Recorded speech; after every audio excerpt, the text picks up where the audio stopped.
warning. ఈ video delete అవ్వక ముందే చూసేయండి, ఎందుకంటే ఈ విషయాలు అందరూ తెలుసుకోవాల్సి ఉంది. మహాత్మా గాంధీ ఈ పేరు వినగానే మనకి గుర్తొచ్చేవి జాతిపిత, మహాత్ముడు, సత్యం, అహింసలు, ఇవే కదా మనకు గుర్తొస్తాయి. కానీ గాంధీజీ గురించి కొన్ని చీకటి కోణాలు ఉన్నాయని ఎంతమందికి తెలుసు? చరిత్ర మనకి అన్ని చెప్పదు. ఎందుకంటే నిజంగా ఇండియా చరిత్ర, దాని వెనక ఉన్న మనుషులను చూస్తే మనకి ఇండియా అంటేనే అసహ్యం ఇస్తుంది. అందరూ గాంధీ గురించి మంచిగా చెప్పడం చిన్నప్పటి నుండి మనం వింటున్నాం కదా, కానీ పెరిగే కొద్దీ అందరూ అతన్ని తిడుతూ వస్తూ ఉన్నారు. ఎందుకు తిడుతున్నారు అని చూస్తే వామ్మో, ఏకంగా డార్క్ సైడ్ ఆఫ్ గాంధీ అనే పుస్తకాలే ఉన్నాయి. గాంధీ గురించి ఎన్ని టాపిక్స్ చూసినా అందులో మెయిన్ థింగ్ ఎక్కువగా ఉండేది ఏంటంటే సెక్స్ గురించే. ఫస్ట్ టైం చూసినప్పుడు నేనైతే షాక్ అయ్యాను. 1885లో గాంధీ వాళ్ళ ఫాదర్, అతని పేరు కరమ్చంద్. ఆ టైంలో గాంధీ వాళ్ళ ఫాదర్ కి హెల్త్ బాగోలేదు, బెడ్ మీద ఉండేవారు. ఒకరోజు గాంధీ వాళ్ళ నాన్న బెడ్ మీద పడుకొని ఉంటాడు. అప్పుడు సడన్ గా గాంధీ వాళ్ళ వైఫ్ ని తీసుకుని పక్కన ఉన్న బెడ్రూమ్ లోకి వెళ్తాడు. వెళ్ళిన తర్వాత పని కానించేసి వస్తారు. తర్వాత వాళ్ళ నాన్న చనిపోతాడు. ఇదంతా అకార్డింగ్ టు 2010 బయోగ్రఫీలో ఉంది. వాళ్ళ నాన్న చనిపోయాక గాంధీ సౌత్ ఆఫ్రికాకి బయలుదేరి వెళ్ళిపోయాడు. అసలైన డార్క్ సైడ్ ఇక్కడే మొదలైంది. అక్కడ సివిల్ రైట్స్ మూవ్మెంట్స్ ని లీడ్ చేసేవాడు గాంధీ.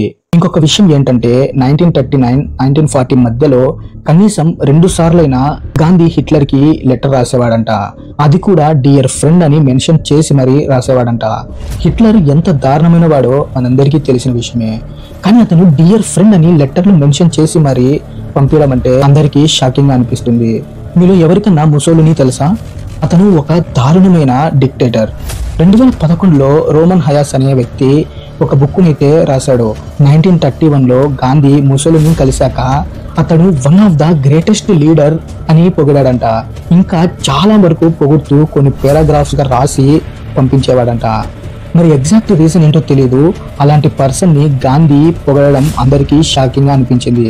ఇంకొక ఆశ్చర్యకరమైన విషయం ఏంటంటే గాంధీ డైట్ కూడా చాలా వింతగా ఉండేదంట. అతను తనకి ఏది పడితే అది తినకూడదు అని రిస్ట్రిక్ట్ చేసుకునేవాడంట. అందుకే ఓన్లీ నట్స్, ఫ్రూట్స్, వెజిటబుల్స్ మాత్రమే తినేవాడంట. అది కూడా తక్కువ తీసుకునేవాడంట. దానివల్ల అతను చాలా వీక్ అయిపోతే డాక్టర్స్ మిల్క్ తాగమని చెప్తే గోట్ మిల్క్ మాత్రమే తాగేవాడంట.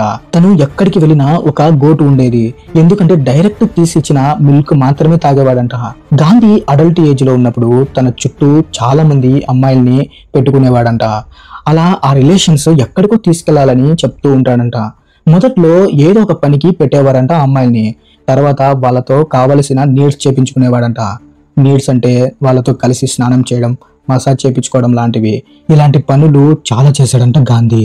ఇంకొక విషయం ఏంటంటే గాంధీ దగ్గర ఒకరు ఉండేవారు, తన పేరు సుశీలా నాయర్. తనని వాళ్ళమ్మ తను 6 years ఉన్నప్పుడు గాంధీ దగ్గర విడిచిపెట్టి వెళ్ళిపోయింది. కొన్ని బుక్స్ ప్రకారం గాంధీ ఆ అమ్మాయిలతో బాతింగ్, బోయిల్ మూవ్మెంట్స్ చేసేవాడంట.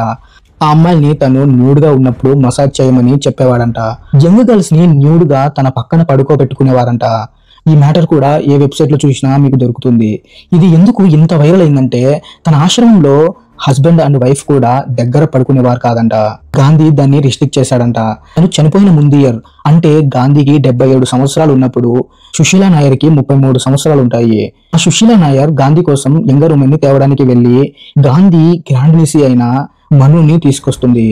అప్పుడు తనకి 18 years మాత్రమే ఉంటాయి. ఇది మీడియాలో చాలా వైరల్ అయింది, ఎందుకంటే గాంధీ బ్రహ్మచార్యం తీసుకున్నాడు. కానీ మనుతో న్యూడ్ గా ఎందుకు పడుకున్నారు అంటే తన టెంప్టేషన్ అనేది ఎక్స్పెరిమెంట్ లో ఒక ఇంపార్టెంట్ అని, తను టెంప్ట్ అవుతున్నానో లేదో అని తెలుసుకోవడానికి అని చెప్పేవాడంట.